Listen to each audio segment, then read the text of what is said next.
Now, back to Steiny and Guru on 95.7 The Game. All right, let's welcome in Mark Willard and Dan Dibley. It's crossover. Let the man play. Dude, Let the man play. Oh, Goo? Let him play. But he's like waiting for me. Let the kids play in baseball. Let the old guys play in real life. Like a lion on the Serengeti. I'll be here when you do get hurt. Let him play. And he's going to laugh. And he's not wrong. You're going to get hurt. But let him play. Oh, boy. No, but that's okay. Sure it is. Are we talking about Goo playing basketball again? Or just active. Or whatever. Okay. Or whatever. Nothing wrong with being active. Whatever you just to me, this is not what all makes that, you happy, It's Willard? not all that different than what I said to you last week when I asked you if you like chocolate.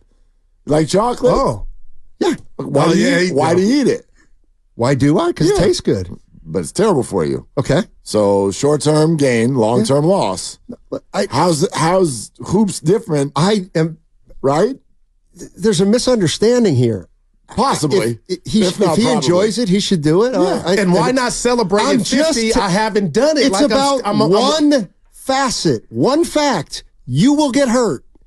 At some point, you're going to get hurt. But knock yourself out. Well, he already got hurt. He had No, that came from me doing the splits at the park. That's even more hilarious. Yeah, but I'm back, Willard. I mean, you got her doing the split. But I'm in a church yesterday listening to the reverend, and real quick, you guys didn't ask, but the theme was what you always hear when you go into church: tomorrow's not promised, and be happy. You can't make anybody else happy if you're not happy with yourself. And playing ball makes me happy. And if I'm in the bedroom and I need a blue chew, call me A-Rod, I'll utilize that. Yes. Those things are there. It's a utilization sensation. Yeah, like I'm not ashamed. Like, I'm a ride till the wheels come off, dude. I like it. I'm not ashamed. Are we trying to get Blue Chew back as a sponsor? It might have been before Willard's time, but you might be right. Just chew it and do it. I believe I've been updated on what I missed. Yeah. I always like to make sure you're in the fold. I appreciate it. Yeah, you're my brother, you're my partner. No, you guys you're reminding me of something. I don't even know. I was like bored and scrolling yesterday. Oh, boy. And Ice-T, the rapper.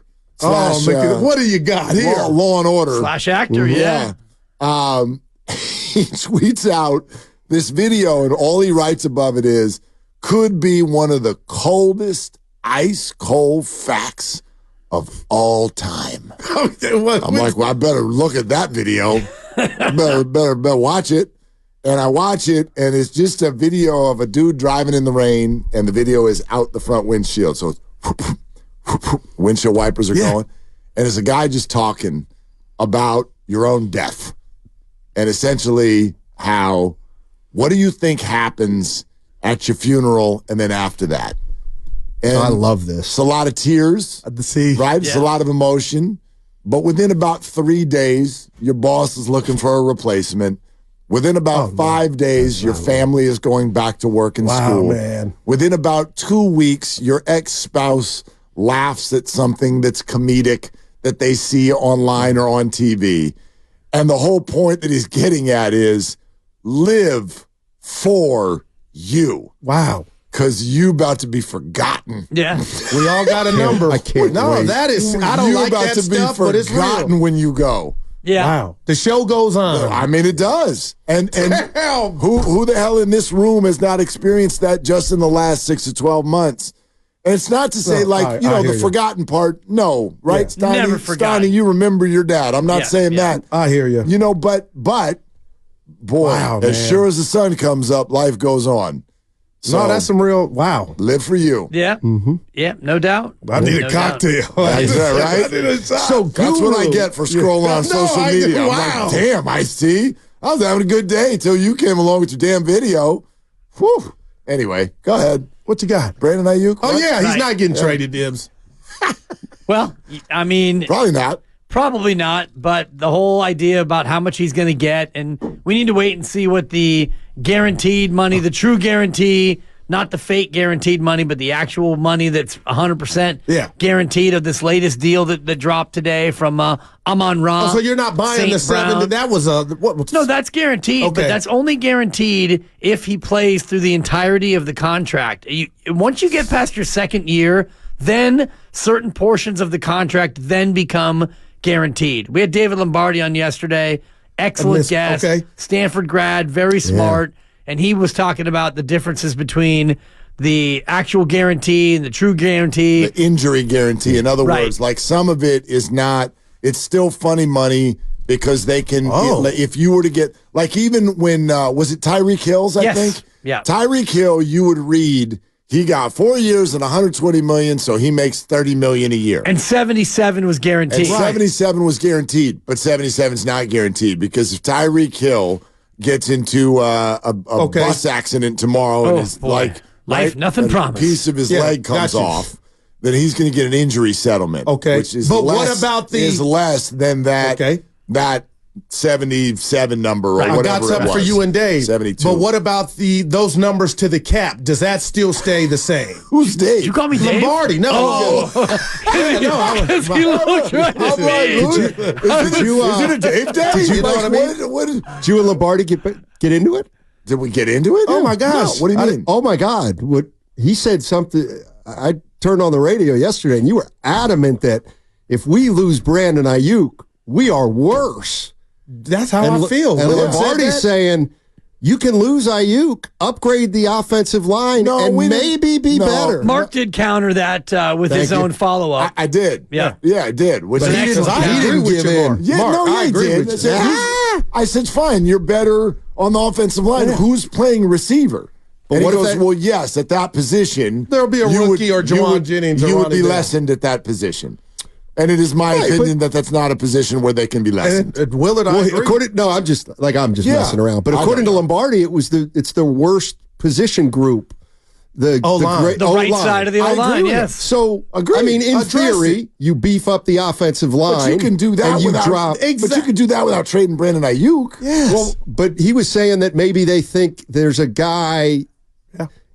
Lynch was talking about the flexibility guys, maybe to move down to 15. That was hypothetical. Right. It was hypothetical. I mean, to me, it's possible that you upgrade the offensive line, you downgrade the receiver just a little bit, and maybe your overall offense is better. I think that's within the realm of possibility. Here's what I think is the real rub. So this is what everybody, I think after doing plenty of reading in the last, sort of like 15 hours, I wonder if this helps anyone, because I know that this cap and all this stuff and guarantees and practical, it gets really kind of convoluted. So what the 49ers are looking at right now is essentially 2025. It's not 2024. There are absolutely no worries whatsoever for 2024. But in 2025, if you just do the whole keep everyone thing, you sign Brandon Aiyuk to a contract extension, then what happens is all of these people could potentially be at the top of the market at their position all at once, all on one side of the ball. Okay? Brandon, Debo, George, Trent, Kyle Juszczyk, and Brock Purdy. All of them, all at once, all top of the market-ish, all in one season. And they're not doing that. So this is a matter of when. Not if, but when and who. So who goes and when? That's what you have to decide. Yeah. Now we'll take Aiyuk over Debo. I agree with you 100%. Right. It feels like conventional wisdom is that at least after this year, they'll probably have to lose either Aiyuk or Debo Samuel. Like that's what feels like. Well, the other piece is or George Kittle. Or George. And that's where you look at what his contract is after 2024, you do have a potential out for George Kittle, much like you do for Debo Samuel. So if what Mark's talking about comes to pass, and Brock's going to get paid, and if he gets near top of the market, and Aiyuk winds up with $55 million guaranteed, a true guarantee now, not the fake guarantee, but the real money, and you're going to have to pay that out, and then you've got George, and Trent is going to be sitting on a big contract as well, maybe his last year. You're going to have hard choices to make. Debo's guarantee was 58? 58? Yes, but I don't know if that was the true guarantee, though. And That's you get that when if you play all the way through and you don't get hurt and your contract doesn't get canceled. And if his contract gets canceled, if he gets cut at the end of the year, I don't think he gets the full 58. You still get the guarantee. That's why it's called a guarantee. Right. You can't cut out of a guarantee, but if you get injured, then it gets there's an injury settlement. That's the way I understand Like it. Debo got all that. Yeah, that like at the table. The reason that there's money above what's called the guaranteed, that's the money where it just goes away if you get cut. And that's why TJ Houshmandzadeh and others have helped us this week, at least open my eyes a little bit further into contracts like Tyreek Hill and Devontae Adams, who we'll look at and go 30 a year and 28 a year. Well, not really, because if you go to the last year, I mean, the Tyreek Hill contract, over a third of it is wrapped up in the last year. Over a third of that $120 million is wrapped up in the final year. If the Dolphins come to him, and they will, no doubt, before that final year and go, all right, what are we doing? It's either restructure or cut. He's not getting that number. So he ain't getting cut. Yeah. Well, let's see where we're at. Right. Let's see where we're at. And that's why that's what I would suggest for the 49ers is very much let's see where we're at. I would play another year and see where we're at, and I would not send the 26-year-old out the door in favor of all these other people. Because, by the way, one more, I'm sorry I left that out of the list, Christian McCaffrey, who's also up in 2 years, also making top of the market. And where's he going to be at physically? And will turn 30. So you all these battering rams, get him another year. Who's been the most durable? Who's the youngest? I'm not getting rid of that guy. And I'll tell you that right now. So basically what you're laying out is the phrase that you hated for 3 or 4 months, and it's going to be the phrase that we all kick around going into this year. I still reject it. Super Bowl or bust. Nope. Super Bowl or bust this thing up. You're listening to 95.7 The Game, KGMZ FM and HD1 San Francisco. Always live on the free Odyssey app, Twitch and YouTube, powered by First NorCal Credit Union. I'm going to sidle on out of here today, but did you hear Guru's willing to reacquire Kevin Durant at the end of the season? And he's willing to give him Jonathan Kuminga on 95. Yeah. I'm still here. Yeah. Stick and stay. I love it. Yeah. The big three. It's called being a bleep starter, Steiny. He missed the joke. I used to know a guy like that who would and this was happening. Oh, it's him. In the media room, right? And this would happen at Staples. They then called Staples Center. Hit him straight, Steiny. Yeah. At Staples Center, you'd have about 8 big, round, circular tables. You're supposed to drop the bloop? But yeah. Go ahead, Well, they're distracted. Oh, okay, Grandy, I'm just name-dropping my face off.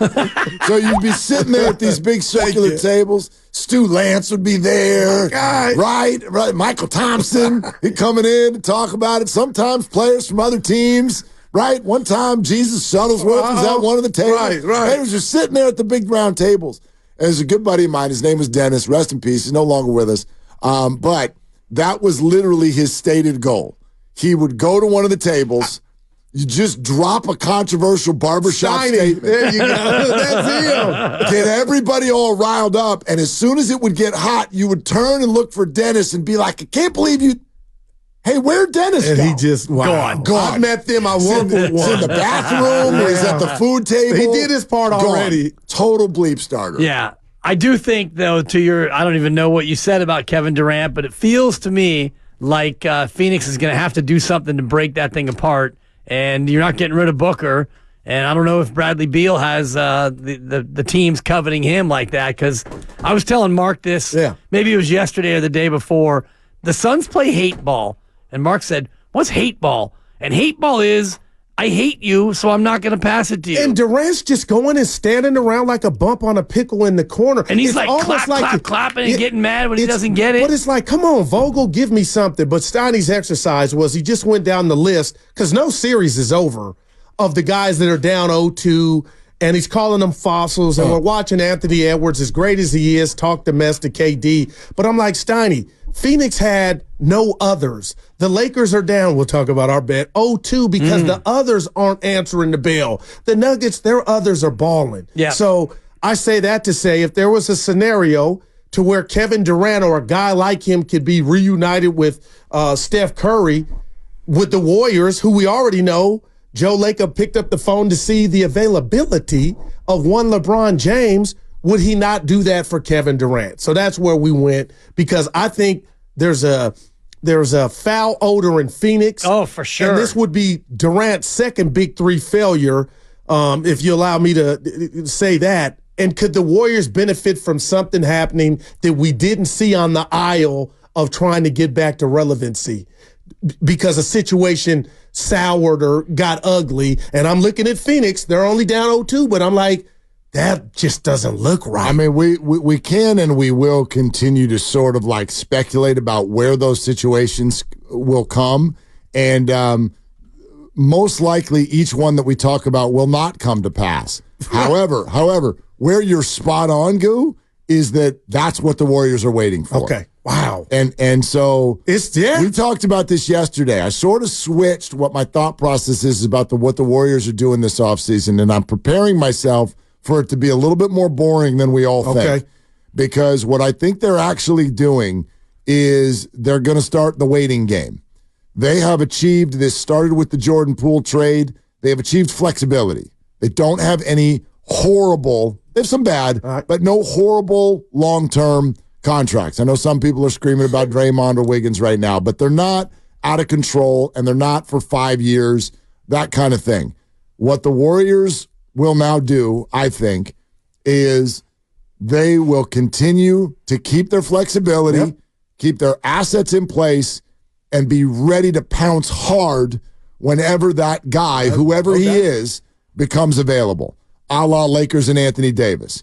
They may not know who it is yet. I know that they know some of the situations that could go that way, but they're not going to go out this offseason, start signing people or acquiring people. I agree. To like, let's be better right now, and lose their flexibility for when the big guy may become available. Yep. And KD's making 51 next year and 54.7 the year after. So if we're talking about Joe Lacob being below the second apron or staying out of the tax, then this becomes a non-starter because you're going to keep Draymond and you probably want to bring back Clay if you really want to keep this thing together with KD. So I don't know financially how that would work. And Mark has talked before about assets that the Warriors have, which is basically future first-round draft picks and Kuminga and perhaps Moody, and please take Wiggins if you wouldn't mind.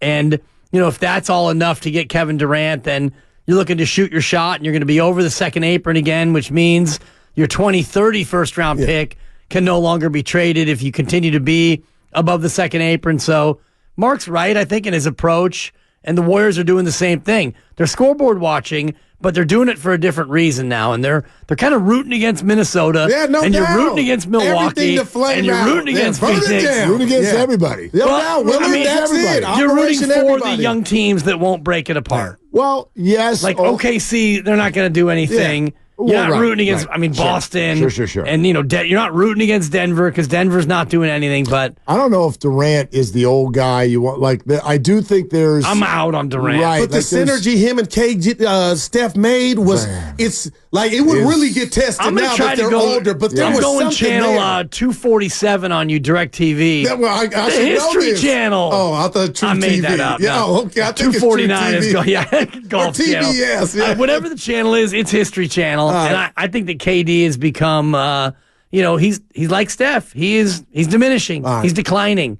And they're missing a point guard to get those three. And like Chris Paul, I heard this. I'm in the church yesterday to San Antonio. I immediately said, oh my God, for Paul and Wemby and that young, he would be perfect. And they might make the playoffs. You could be like, come on, Goo. Like, that's how much I think of Chris Paul. I didn't want him here.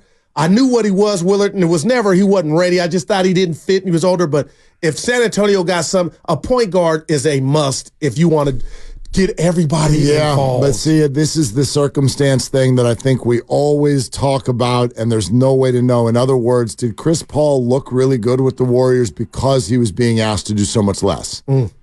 Or could that still transfer into a 32-minute per night guy? I don't think he's 32 minutes a night anymore. I think he thinks he's a 32-minute guy. Of course he does. Oh, there's no the same doubt. way you still think you can play basketball. Wow, that got personal. No, but you know what I mean? He's number two. My point is, we always think that about ourselves. Yeah. And Brandon Aiyuk probably thinks he's in Justin Jefferson and all. Of course. Yeah. And Steph Curry looks at Draymond and we ain't done. Well, but you probably are. But you're never going to take that belief away from a person. Okay. And so, sure, Chris Paul thinks that. His history would suggest, though, that if you do that, he's going to break down. And so it's kind of like the conversation that we've always had with the Warriors and even the Niners when they had Trey Lance about give him a chance. Give him a chance. Give him a chance. Well, but what would they do if you gave him the chance? why have they not gotten that chance? Is it because somebody's got something against them, or is it because they're seeing things in practice? So, for instance, when TJD comes out and plays well, and people will go, see, you waited too long. Well, did you wait too long, or did you do it just right? Because if he had come in 2 months ago, do you think he would have looked like this, or would he look like a deer in the headlights? And I have the same take when people say, in this case it was Mark Grandy, oh, you need to play Steph more. Playing Steph more, like 36, 38, 40 minutes, does not necessarily mean that he's going to play better in those extra minutes. It goes back to the Minnesota game when you guys say it's only 2 minutes. I would take that over, that was the game that we debated, Grandy. It was the Minnesota game. They would have won that had he been in. I don't think you can say that. And, they have Rick Celebrini. But wouldn't you try to lose that way, though? Knowing I got somebody that's, you know what I mean? Like, I'll take that. I'd rather lose knowing that wasn't the reason all day. I know what you mean. But also, for example, this whole city has just decided that if Draymond doesn't get suspended with a 4 seed, would we? Mark, there's something to that. Goose in that camp. Right. But and if that's the case, here's the funniest part to me. If that's the case, then Draymond's the most underpaid player in the league. Wow. If he's literally the wins above replacement that are being suggested in this point, would tell me that Draymond's the best player in the league. If he can literally... But Mark, we're talking just 5 to 7 games possibly out of the batch that he missed. Right, so if his wins above replacement are 5 to 7 in a 25-game stretch, that would suggest that he is a 20 wins above replacement player stretched out over a whole season. That's just not. Okay, but his WAR is not 0. So, of course again, they didn't lose every game that he was out. I can't tell you that they wouldn't have been the 4 seed, but it's like, I do think sometimes we move on with things like that as if they're fact. All right. I got 2 things Stay as long as you want. It could be the pitchers and the pitch clock. I don't think there's any correlation of them getting hurt, or I could go back to Aiyuk, and I want to go back to Aiyuk real quick. Oh, we'll hit them both. Okay. Because I got takes on the pitchers and the injuries. And people all day, Goo, you're not a mind reader. I'm just suggesting the fact that Ayuk's girlfriend went on Twitter and said this may be the last game last season. The brother said something. We've seen that with Dak, CeeDee Lamb's mom. They all went on Twitter and they came back to the team. My point is, I don't think this offense could feed Aiyuk if he really is thinking he's in the Justin Jefferson category and the CeeDee Lamb. You're not going to get 120 and 30. That's just not the offense here. I don't think he cares. Okay, I don't think he cares. And I'm with you. So I said if they pay him almost like that, then that will make his life easier when he's, at home on the sofa with his brother and friends saying, why are you not, and TJ Houshmandzadeh, why are you not putting up those big numbers? I'm not in that type offense. But what can keep that quiet is you pay me like I could be that. And so I'm interested to see where you go. I'm interested to see, and I wish I could be in this negotiation because, and I talked to TJ about this, and the Niners, I use the term weaponizing. Are the Niners going to weaponize the fact that he was 31st in the league in catches? And I kind of was poking TJ, knowing that TJ doesn't mind being poked. And I agreed with his answer. I poked TJ, and he punches back, and it's a great back and forth because he scoffed at that. He's like, and he's second in yards per catch, and where's he in yak, and he's 4th in yards, and this and that. And so all the metrics versus if the Niners wanted to say, hey, 31st in catches, they don't need Aiyuk as much as other teams would have used him. Okay. And it's because they spread it around. If you look at targets in the Niners offense, it's almost dead even between Christian, George, Brandon, and Debo. Their targets are almost identical, right. And I think that's the way it's going to be. But are they going to invest, Willard? Is he going to get paid off of that scenario? Yes. Then that's a problem, and that's why he'll probably be traded. I don't think it's a problem because which numbers are you paying for? Like, I feel like we as fans fall prey to, we only look at the numbers that help our fantasy teams. $60 million guaranteed, I think, is fair for Aiyuk. Do you think that's ridiculous?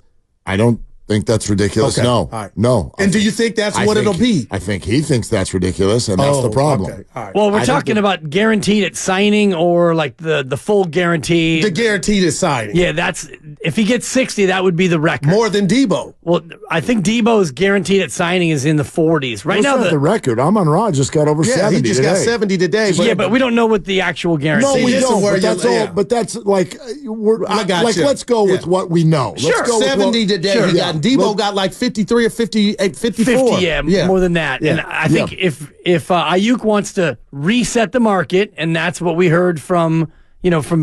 Houshmandzadeh, or we heard from David Lombardi. Or he and, suggested that that's probably something that they would at least try for. Like Right. my guess is the Niners would like to guarantee 55 and Brandon wants 70. I don't think they're And ready that's- to say we can replace you. I don't think that They can't. and that's how I feel. And he knows that, but they also have the leverage of, dude, you can't go anywhere either. well, I cannot you show up if we get past tomorrow. And who wins there?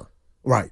No What one. if the Niners No not one. paid Debo? We thought, does he got his? Time and yeah, space. your boy Bosa. Timing is everything. And now the Niners are in a spot where they're paying a lot more people, top of the market dollar, and now they've got a quarterback who's about to get broken off. So they didn't have that when Debo was doing his deal. And the So- receiver market is going up, with up. Amon-Ra sliding in. We Yeah. still have Jefferson and CeeDee Lamb, and they're probably going to go higher than Amon-Ra. Man. for sure. So For then- sure. See, I he mean- about to get paid or should. And that's Yeah. what you said in our And that's- show thread earlier. You're like, hurry up and sign him. Because it's going It's not getting any better, Right. by any stretch. Wow. And Brandon has a point. That's what I mean by which numbers you can be like, well, I don't like the targets, and he's gonna be like, but I still gave you 1,300 yards. And if you do want to go advanced analytics, there are plenty out there that would suggest that Brandon Aiyuk was the most efficient receiver in the game. Man, you don't have to tell Now, me. Willard. part of that also suggests because he's playing on a very efficient, good team, he knows that. Here's what I go back to. Neither of them want to part ways. Neither of them want to It part makes ways. sense. And so I don't think they will. Right. They don't want to. But they've got to figure out something that allows the 49ers to still function. You're going to have to get rid of someone within the next 15 months.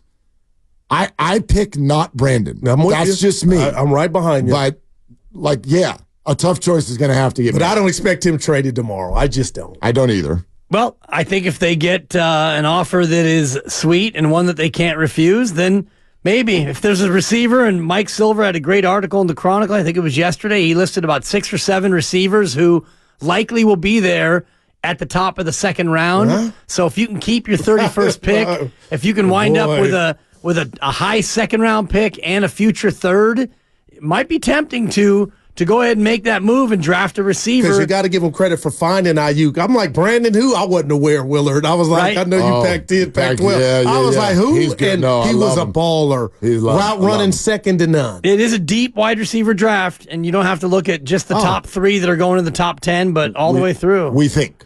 And there you go. They think. The experts think. Right. And it was a deep quarterback draft. 2021 on line one. Yeah, Deep and you're ready to quarterback turn the page on all those guys? Yep. Seems a little soon. Really? Yet we're standing by my James God, Wiseman Dibs. on wait and see. 4 of the 5 have been traded. Dibs. Yeah. Oh, my God. Teams have dumped And Trevor them. Lawrence, I'm ready. Dumped them. We had Mike Yam on from the NFL Yeah. Network. I asked him about Trevor Lawrence. Like, I'm not throwing shade at the kid, but where are we at? How far is he from the rest of the other batch of the guys that have been traded and given up on? He's like, I'm going to shrug my shoulders and be like, he's good.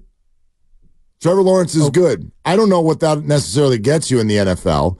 Like, NFL teams with quarterbacks, it's like 10-year-olds with Halloween candy. They just can't help themselves. well, but nobody would have picked anyone other than Trevor Lawrence. But by the same token, and I think we did this the other day, how many fingers are you using, on your 2 hands before you get to Trevor Lawrence just in the AFC? on quarterbacks who are better than Trevor. Oh, there's a lot. It's about 6 or 7. Yeah, We oh did, my gosh. we did it No- earlier no in the doubt. week. All right. And it's pretty easy. So what is Trevor Lawrence? What do the Jags stand to win with him being their quarterback for the next 10 years? I would argue it's very likely nothing.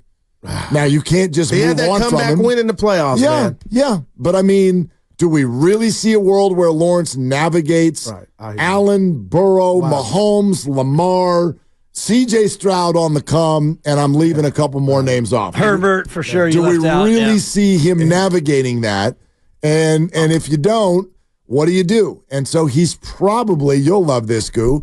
Trevor Lawrence is probably destined to have a Dak Prescott kind of conversation about him, Wow. which is like, dude, you're good. and we don't want to not have you because we're going to stink and we don't have another option.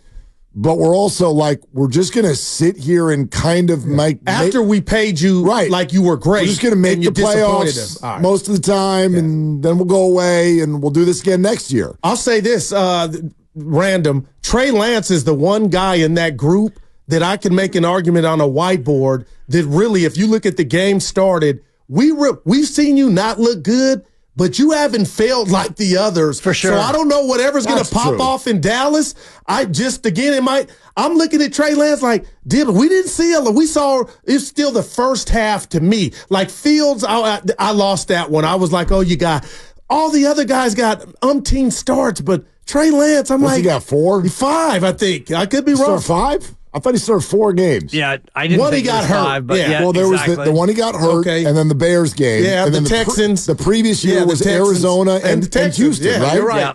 So he's got a 2-2 record. I'm like, Trey, well, think about Zach Wilson, what you correct. saw 4 from games, him. 2-2. That's where Not only on the field, but in the locker room. And I thought Justin Fields, and I still think that he has a chance for some sort of a renaissance. But I thought last year he started playing well, and I was a little surprised that Chicago gave up on him. And they didn't get anything back. Yeah. And that's the thing, is the Niners got more for Lance than any of those other teams got for their quarterback they didn't like. Let's throw that out there too, with everybody with their Brandon Aiyuk trade scenarios. You don't get what you think you're going to get. You're getting a 1. No, Mike Silver said offering a 1. Yeah, they want a 1, but no one's offering a 1. I heard someone call the roast today. Bless what you, did sir. they say? I forget your name, and your call was really smart. So I'm not like coming down your road. It was a smart call, but then he got to the end of it, and he's like, so here's how this is going to work. If you're going to trade Brandon, he's already a known commodity. So that means he's worth more than a first-round pick. So I would trade Brandon if I get someone's like top 10 pick and a third rounder, and a starting player. Steelers on line 1. Yeah. Wow. Another GM would throw the phone because I understand what he's saying. Brandon is a known commodity, any draft pick is not. What you're failing to realize is that unknown commodity draft pick gets to get paid peanuts for the next 5 years, while Brandon's about to get about $30 million a year. So in a deep wide receiver draft. The way the stock works is you're not. I know we love him. I love him. You're not getting that. Well, I like to hear that because the Niners are not getting. That makes me think the trade is not. You are not getting a top 10 pick for Brandon Aiyuk straight up. Well, the word is the Niners wanted a first, and if they would have been offered a first, they probably would have traded him by now. They might have, but it's more likely that you get a second. Mike Silver had a good breakdown. A second and a future third. That would make you maybe think about it if you're the Niners. If you could have the 31st and like the 36th pick in this draft and pick up a coveted third next year, you'd at least think about it. And I keep thinking about just about this Niner offense. Bonte, I was right behind him when he said this, like week 3 or week 4. This Niner offense is comparable as a whole to the 94 offense. And that's how I felt about, especially after they beat Dallas week 5. I was like, this thing, but I just asking you 2 answers as to why they were so pedestrian in the playoffs, where woulda, coulda, shoulda. Green Bay, look at Ayuk's number. Look at everybody's numbers. My question is, we can't blame all the players, and you could tell me, better defense is okay, but why didn't they pop off like the machine that they were against Green Bay, who was in the play? So Brock was not phenomenal. Brock was good, but he wasn't as good as he had. Nobody was. Brock wasn't great, and I know people like the Green Bay. You could do this circumstantially if you want, right? It's raining against Green Bay. You say they weren't good against Detroit. He can't throw a wet ball. We know that. They certainly were in the second half. They ended up with 34 points, so they weren't awful that whole game. And wasn't that when McCaffrey fumbled at the 5? Was that game? It wasn't in the Super Bowl, was it? Where he coughed it up? Oh, God. Well, he coughed it up in the Super Bowl. That's the one. That was the Super Bowl. Okay, Super Bowl. Opening drive, right? Yeah. Somebody fumbled it against Detroit. I think it was Christian. No, that was against Kansas City. Brock threw a pick in the end zone. That's what it was against Detroit. He did? I thought he marched down and then they didn't get any points. I got to refresh. I want to say he totally, I remember 1994 better than I do 2 months ago. Man. We've repressed it. But they didn't pop. I'm just curious as to why, and it's not one player. I mean, That's interesting to me moving forward. Now you're going to tell me Brandon's gone? That's why I was like, hell nah. You got a Super Bowl to avenge. Wow. You know? 49ers' first drive of the NFC title game was a missed field goal. Missed field goal. Oh, there you go. Super Bowl was McCaffrey fumble, right? Changed everything. McCaffrey fumble. Yeah. Jake Moody. They were going to score on that drive. Dude, I really believe it changed everything. They're marching. Spagnolo knew it, too. What did he say? He's like, we got to get out of this zone. This kid is cooking us. It's absolutely picking us apart. And they did. Yeah. And they did much better. One play could change the course. I mean, but yeah, I like, to me, I guess that's sort of the question of the day. If you're a Niner fan, it's two things. It's who and it's when. And my vote is not Brandon and not now. All right. I am totally not with you. I am dealing with this next year at this time. Bob Myers told us on the executive show, you don't have to make a decision till you have to. And I like that's where I'm at. I don't and yes, that could bite you in the who knows what because who's breaking legs and tearing ACLs? And Debo gets hurt. He missed a half of a playoff game against Green Bay. That's why in the end I would like you have to hitch your wagon to certain people. And if I'm the Niners right now, I'm willing to hitch my wagon to both Brock Purdy and Brandon Aiyuk into the future, and then we will see where the likes of McCaffrey, Kittle, Debo, Trent, and Kyle, like I'm going to deal from that group next year as opposed to trading Brandon Aiyuk this year. Yeah. And you mentioned Juszczyk, and he already reworked his deal, and Kittle's already reworked his deal. Yeah, so you're already having guys who know what's coming, and they've thrown in some voidable years in the back end of their deal to get some cash up front. So who is it? Who and when? Give me it's Debo Samuel next offseason. That's the leader in the clubhouse. I agree. Unless Aiyuk gets dealt tomorrow. Oh. I would be flabbergasted. Of course. I'd be surprised. I wouldn't be flabbergasted. But I mean, what would you do? What would you do? I would trade Brandon Aiyuk tomorrow. You would? I would trade him, absolutely, because they don't want to pay him. You just said Debo. Oh, I mean, if he's still around at the end of Thursday, then it's Debo. No, right now. Trade Aiyuk. $225. Trade him. Trade him! But what makes you say they don't want to pay him, Dibs, when they did this with Debo and your boy held out last year? Thank you. Your boy held out last year, Bosa. It's uncomfortable. What makes you think they don't want to pay him? Because Bosa is DPOY, and it took a holdout to get him his chicken. Right, but they run an offense that is not predicated on throwing the ball like Brandon Aiyuk wants to be paid like the top of the market, and they don't need a guy to be top of the market, so trade him, get some picks, and draft the next wide receiver. And I'm mad at you two. I'm about to get out of here, but man, you two at the golf course, you ruined the game of baseball for me. What do you mean? Because now I'm watching like these dudes are throwing so much gas throughout the whole damn game. Yeah. That's why there's a lag. I'm watching through that. Like I can't shake it, but I had to throw the pitch clock. Like we can't blame the clock for these injuries. It's not the clock. Now, and that's how I feel. Come on now. It's not the clock. That's not. I didn't like that. Clock. It's youth baseball having these guys throw max velocity. I read a study, and I know we're up against it, but a study of how many young high school kids are now throwing 80 and even 90. Dude. These kids are throwing 80 at 12 years old because they're all training to pump it up and go max velo at a young age, and that puts a lot of taxing on your UCL that eventually will come home to roost. I'm watching the 10-year-olds throwing tons of breaking balls. See, that was outlawed in my day. Throw all the breaking balls. The thing is, no, Dibs, you're right. Nobody's afraid of a UCL injury anymore. I remember I had the parent, little Daryl's team said his son was a San Diego State pitcher. I go, what's up? How's he doing? He goes, he just had Tommy John and gave me the thumbs up. I go, oh my God. He goes, no, it's good. Great. I said, he'll come back and so throw now 5 you want miles the an hour. kids to have Tommy John. Keaton Wynn said to us yesterday, he's like, he was a better That's pitcher crazy. after What are we doing? TJ. Bye, Guru.